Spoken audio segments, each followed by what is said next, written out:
Previously on Solving Saab.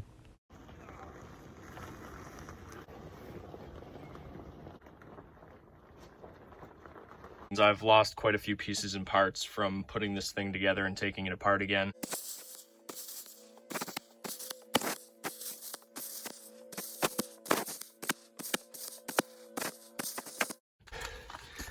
I really need to look for lost bolts here so I can put the intake back on. First order of business is to clean out this thing.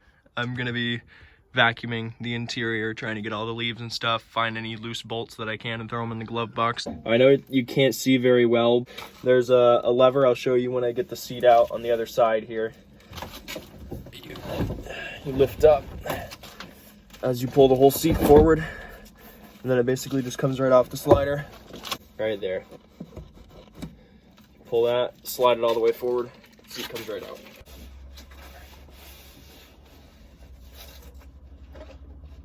Oh, wait a minute. The whole idea is to get the seats out so that I can vacuum the car, so I'm going to continue with doing that. I'm not really sure how I'm going to go ahead with working on this car. I'm not sure if I'm going to completely restore it or if I'm just going to get it running and looking semi-pretty so that I can sell it. We have about $3 grand in it right now, and that's the price of buying it and new parts that we've put in it over the years. So I'd have to get at least that for it. But, you know, all the work that I put into it, I'd like to get more than that, but I guess that's just a sob story. I guess I can see all the way through the floor in some spots. All right, I'm gonna continue with vacuuming and we'll see how much better it looks. All right, so here's what it looks like now.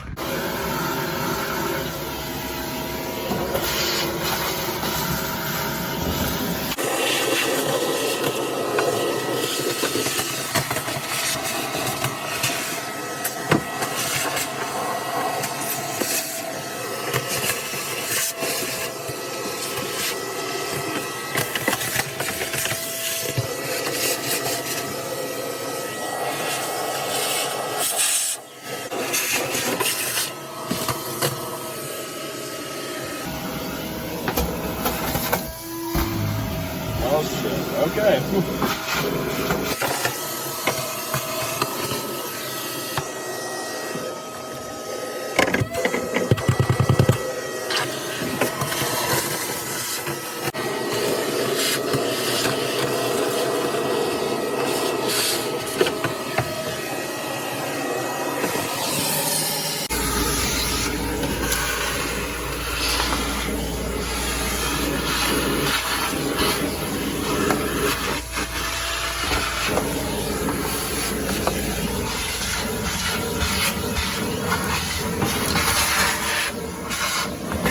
On the inside, I'd say, I mean, other than the floor literally being ready to fall out. No, okay, that's actually a huge exaggeration. Floor is actually very strong and sturdy, especially back here. Oh crap, I forgot to do the back of the hatch. All right, okay, so let me show you guys something. Let me tell you a story first. When we first bought this car, there was another one just like it that was gray. We were buying the two cars together for one price, and we were buying it from a shop that, well, we know the people, were friends with them. The guy who owns the place, his father, didn't know that we bought both cars. He thought we just bought the orange one. So the father accidentally sold the gray car to some guy up in Canada, and it got shipped up to him. So we were screwed out of parts. We needed basically all the parts that were on that car, and one of the basic parts that we needed was the hatch for the back. So as you can see, there is a hatch there now. This is a homemade one that we, well, designed by using this hole that we found pre-drilled in the upholstery right there. And it's a cord, and you pull on it like this, and then it releases the hatch. Vacuum release here.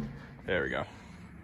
Yeah, so like I said, it's homemade, so it's super finicky. But right now I'm just gonna be, well, getting rid of the junk that's back here because there's a lot of it. Put the negative on the negative terminal. Not that this really matters, but I just want it out of the way. Don't need that. This battery can stay in here. I'm gonna vacuum out the cobwebs and all that rust. All right, I vacuumed out the back hatch, but I didn't get it on camera because it took a lot of work to get the vacuum pulled any farther because we're using the longest extension cord for this chicken coop that's sitting on 9.5 stands over there. 9.5 jack stands from the scrapyard that we found. I hate to put it on the lift because if I do it the wrong way, it's gonna go right through the floor.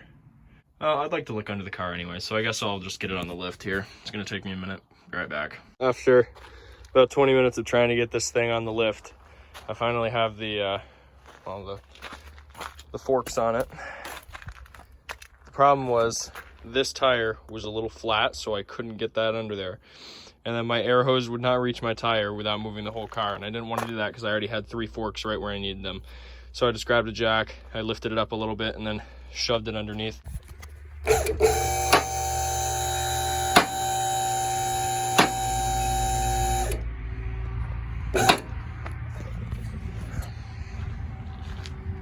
let me make sure it's safe to walk under real quick. Yeah, good and sturdy. Alright, never looked under here before. The tach looks good and secure. Overall, not too bad, actually. Alright, so while looking under this, the biggest problems I've noticed so far is number one, this coolant pipe right here is not tightened up at all. I didn't do that because I didn't own the car when the new engine was put in. Well, the new engine setup, I'm sure they had a new intercooler and everything. I smell oil leak. So I'll have to tighten that up, or actually I should probably check the oil. I haven't done that in a long time. And then obviously the rust hole that's starting in the bottom in multiple areas here. Oh my god, why can I not? Oh, the camera's on the other side of the phone. Sorry. Okay, so there is the fuel line right there. I'm gonna have to unplug it right where? Why can I show you that? What the heck is the camera on this stupid phone? Okay. Right there. This thing right here, I'm gonna have to undo that. And then let it all drip into that. Notice there's kind of a coolant leak right here. I mean, obviously I showed you that before, but there is coolant actively dripping out of it that I have seen building up and hitting the ground. So I'm gonna tighten this up. I'll show you when I'm done because I need 2 hands to do it. Using common hand tools because my dad took the tool kit today and I can't find the ratchet anywhere. So I use this baby screwdriver and a pair of vice grips and a pair of pliers to try and turn it as much as I possibly could. And it looks like the pipe is bending a little bit, so I know at least it's gonna be leaking a lot less. So next, we're gonna get on to that little screw right there. You can see, point to point. All right, well, I pulled the hose and it's leaking out a lot slower than I had intended it to. So I can't really leave it because I have to bend this pipe down, otherwise it runs all over the exhaust, which is really not good. So, yeah, basically just gonna be sitting here for quite a few minutes.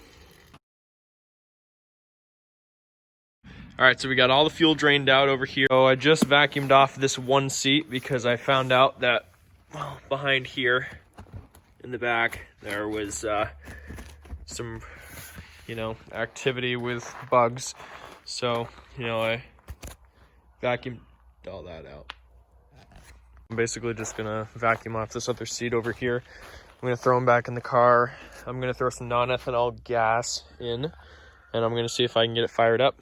That would be pretty sweet, since I haven't heard it run in quite a few years.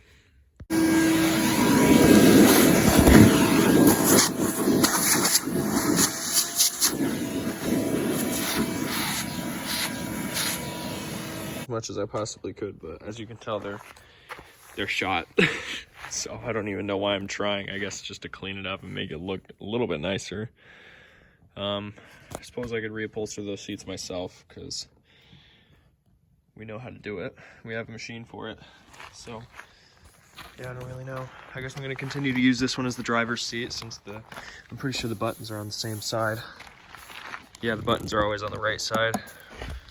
So it doesn't really matter which one's driver, which one's passenger, I suppose. So now I'm gonna let that down, throw some non-ethanol in it, the seat's back in.